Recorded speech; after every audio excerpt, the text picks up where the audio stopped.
Something is quietly wrong with the crops we have decided to rely on. Walk through a county in the American South during a brutal August heat wave, or stand at the edge of a failing field in the Sahel, and you notice it. The things we planted are struggling, and the things growing without permission are fine. That is not an accident. It is a signal most of modern agriculture has been trained to ignore. Sorghum does something that almost no other major grain crop can do. It pauses. When a drought hits mid-season, the plant enters a temporary standstill. Growth slows, water loss drops, everything holds. Then when moisture comes back, even a small rain, it wakes up and resumes. The technical term is drought escape combined with dehydration tolerance. What it means practically is that a sorghum farmer can lose a crop in a bad corn year and still bring something home. And yet, research dollars keep flowing toward maize. Processing infrastructure was built for wheat and corn. Grocery shelves do not know what to do with sorghum flour. The crop is not failing the farmer. The system around it is failing the crop. Millet is quieter about what it does. No dramatic standstill mechanism. No famous origin story in Western agricultural memory. It simply grows in conditions that would end most other grains. Pearl millet specifically can go from planting to harvest in 60 to 90 days, on rainfall that adds up to less than what a suburban lawn gets in a week. The roots go wide fast, pulling moisture from the first few centimeters of soil before it evaporates in heat that lifts off baked ground like steam from a kettle. The yield numbers look modest until you understand the baseline. Comparing millet yield in a drought year to corn yield in an irrigated field is not a fair measurement. Compare them both in dry heat, same soil, no irrigation, and millet wins by a margin that is sometimes the difference between feeding a family and not. It gets ignored, in part, because the grain is small and the processing machinery for millet was never industrialized at scale. What is left is a staple that feeds hundreds of millions of people across the Sahel, the Indian subcontinent, and parts of East Africa, and gets a brief footnote in global commodity reports. Amaranth operates by a different biochemical logic. Its photosynthesis pathway, the same one found in corn and sugarcane, loses less water per unit of carbon fixed than most plants. In high heat with bright sun, amaranth keeps working when others are shutting down their stomata to conserve water, which is essentially the plant equivalent of locking the windows and waiting for the crisis to pass. What makes amaranth's story sharper is that its decline was not ecological. It did not fade because it stopped performing. Spanish colonizers actively suppressed it in the 16th century because it was central to Aztec religious ceremony. The agricultural knowledge around it, the seed selection, the processing traditions, that was disrupted on purpose.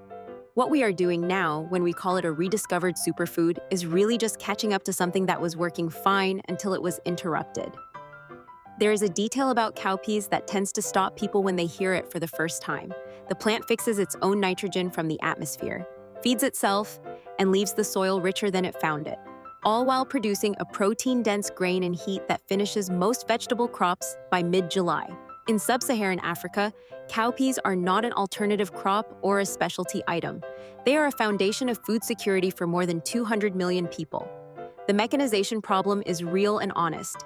Cowpea pods do not mature uniformly. A combine moving through a cowpea field at harvest loses a significant percentage because early pods shatter before the later ones are ready. That inefficiency makes large-scale commercial operations nervous, so they move on to crops that cooperate with existing machinery. The fact that hand-harvested cowpeas have fed smallholder communities across 3 continents for generations does not carry much weight in a system optimized for combines. Tepary beans came out of the Sonoran Desert, which is a useful piece of context before anything else. This is not a crop that was adapted to difficult conditions later in its breeding history. It was developed in some of the hottest, driest arable land in North America by Tohono O'odham farmers who selected for plants that could complete their entire life cycle, germination to dry seed, on as little as 2 to 3 inches of rainfall across a full season. The flavor is distinctive, nutty, dense, slightly earthy in a way that grocery store beans are not. The texture holds through long cooking, and the drought tolerance genes locked inside tepary bean germplasm are now attracting serious attention from plant breeders looking for traits to transfer into more commercially accepted legumes. The irony is that while the genetics of tepary beans are being studied intensively, the bean itself is still essentially absent from commercial agriculture. Lab lob arrived from a completely different lineage, deeply embedded in South Asian and East African traditional agriculture for thousands of years. The whole plant is productive, Leaves, young pods, and dried seeds are all edible. It climbs, tolerates poor and degraded soils, and produces through hot, humid conditions that slow most other legumes down. In parts of rural India and Ethiopia, lablab is what you plant when you are not sure the season will cooperate. It rarely disappoints under pressure. Outside those regions, almost no mainstream agricultural market knows it exists. That is not because lablab failed. It is because the global commodity system was built around a small number of crops and optimized itself so thoroughly around those crops that the others became invisible in the data. Okra does not merely tolerate extreme heat. It accelerates in it. The weeks that shut down tomato flowering, that cause pepper plants to drop their blossoms, that make most warm-season vegetables visibly struggle. Those are the weeks okra is at peak production. In temperatures that push past 95 degrees Fahrenheit for days at a time, the pods keep coming, sometimes faster than a small farm operation can harvest them. The reason it does not dominate hot climate commercial agriculture is almost entirely a post-harvest problem, not a production one. Fresh okra deteriorates within a day or two of harvest. The sliminess that develops is partly enzymatic breakdown, and it happens fast. A supply chain designed around 3 to 5 day transit times is not built for that. So okra stays in farmers' markets, in home gardens, in regional cuisines that developed around it, and at the margins of commercial vegetable production, despite being one of the most reliable summer producers in any hot region. Sweet potato vines do something subtle that matters enormously in heat. They spread across the soil surface and shade it, reducing ground temperature, slowing evaporation, creating a cooler microclimate in the root zone below. It is not a dramatic mechanism. There is no pause in rhizome story, no impressive biochemistry. The vines just cover the ground, and that turns out to help substantially. What makes sweet potatoes interesting from a food security standpoint is the floor they provide.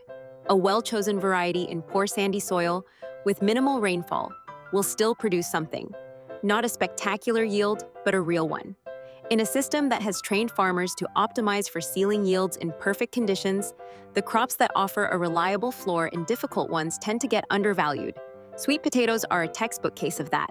Roselle is technically a hibiscus. The part that gets used is the fleshy crimson calyx that develops around the seed pod. Intensely tart, almost. Cranberry-like, used to make the drinks called bisap in West Africa, carquede in Egypt, and agua de Jamaica in Mexico. The same plant, harvested in similar ways, embedded independently into the food cultures of 3 different continents because it thrives in exactly the conditions those regions share. Long hot days, sandy or laterite soils, irregular rainfall. It also yields bast fiber from the stalks, making it genuinely dual-purpose for smallholder farming systems. The barrier to commercial adoption is straightforward. No processing infrastructure, no familiarity in northern markets. No place on a grocery shelf that makes intuitive sense. The crop is productive. The market does not know where to put it yet.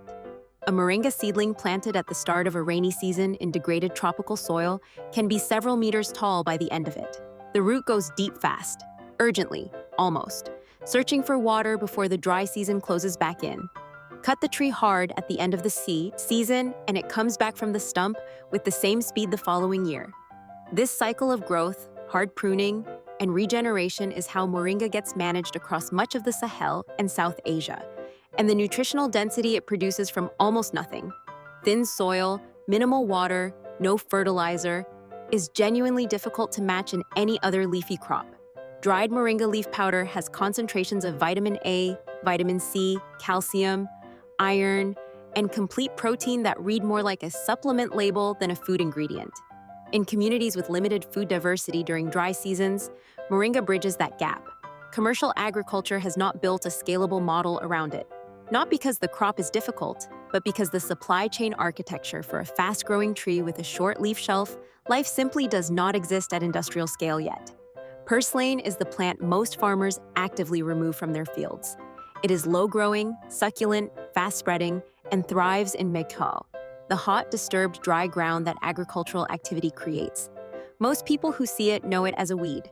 In Mediterranean and Middle Eastern cuisine, people have been eating it for centuries, dressed with olive oil and lemon, tossed into fattoush, wilted briefly into dishes as a sour green.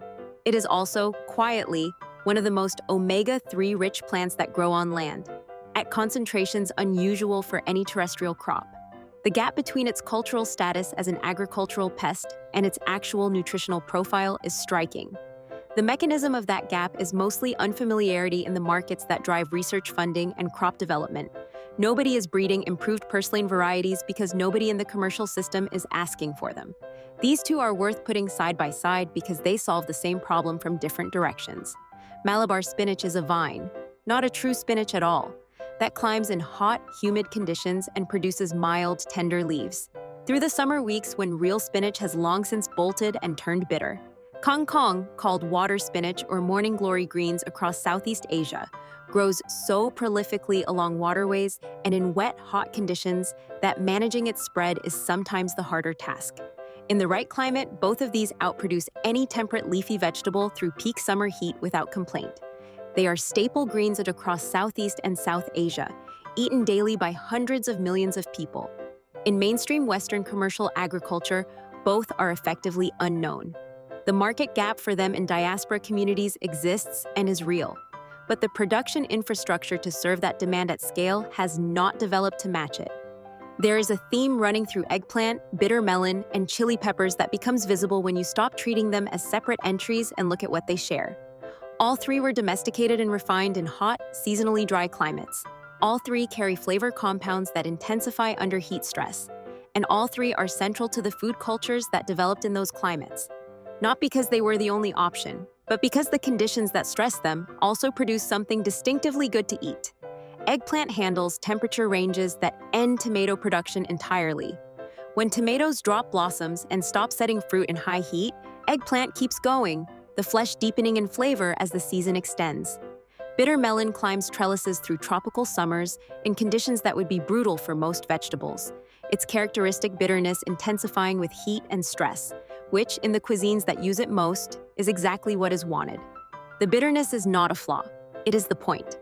Chili peppers are the most globally distributed of the three, but the most commercially distorted. The capsaicin that defines them may have evolved as a defense against fungal infection in wet seed tissue. The heat is not incidental to the plant's survival strategy. It is part of it, and in the varieties grown in traditional dry climate systems across Mexico, India, and West Africa, that relationship between stress and concentration of flavor is still intact. Industrial chili production, optimized for yield and uniformity, tends to wash some of that out. The gourds get underestimated. Both bottle gourd and snake gourd are high-water crops grown reliably in low-water climates, which sounds like a contradiction until you watch how they manage it. The vines spread wide across the soil surface, shading the ground and slowing evaporation from the root zone. The roots go deep. The large fruits, once they develop, store and protect their moisture even in sustained heat. Snake gourd in particular is dramatic in the field. The fruits can grow over a meter long, hanging from overhead trellises through the hottest months of a tropical summer, harvested young, and cooked as a vegetable across South Asia and West Africa. Almost no one in temperate commercial production has ever seen one growing. Sesame might be the oldest oilseed crop still in continuous cultivation, grown in South Asia and East Africa for at least 5,000 years, always as a hot weather crop.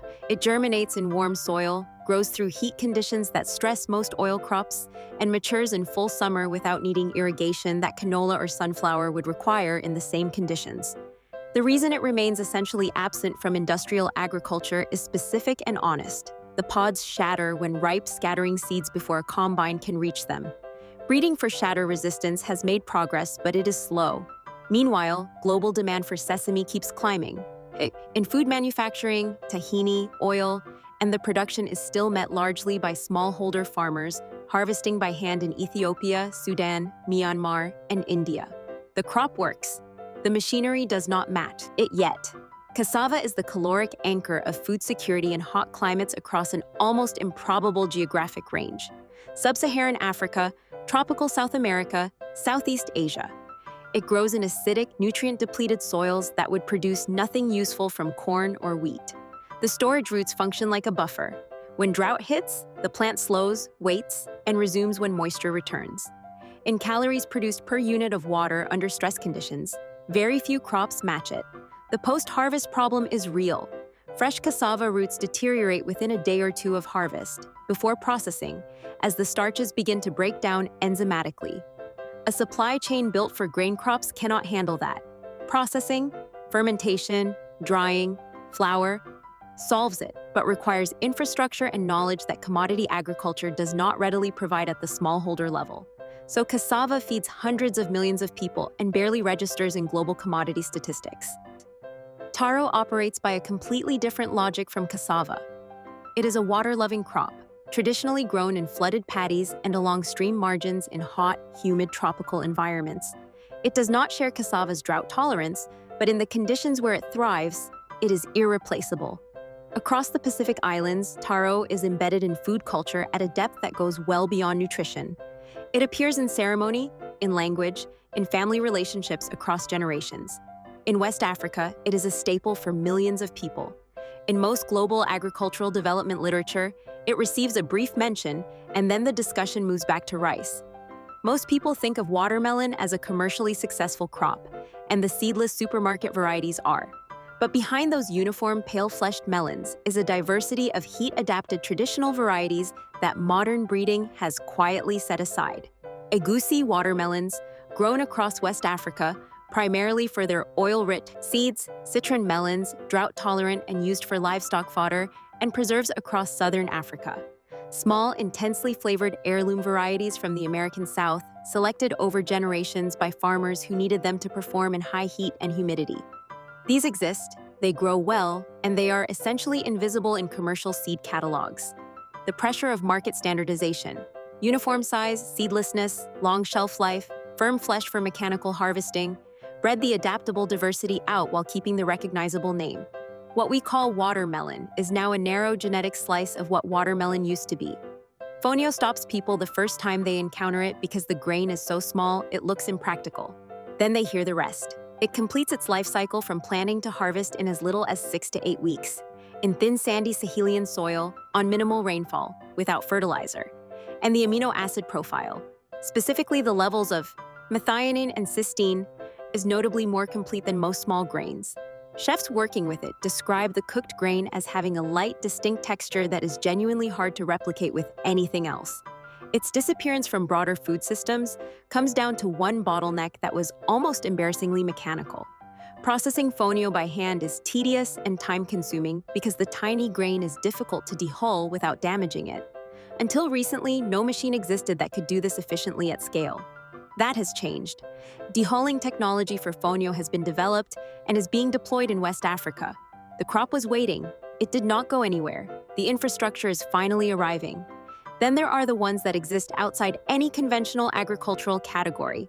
Desert melons, various citrullus and cucumis species spread across the Kalahari, the Sahara margins, and the dry zones of the Middle East represent an extreme in adaptation that the rest of this list only approaches.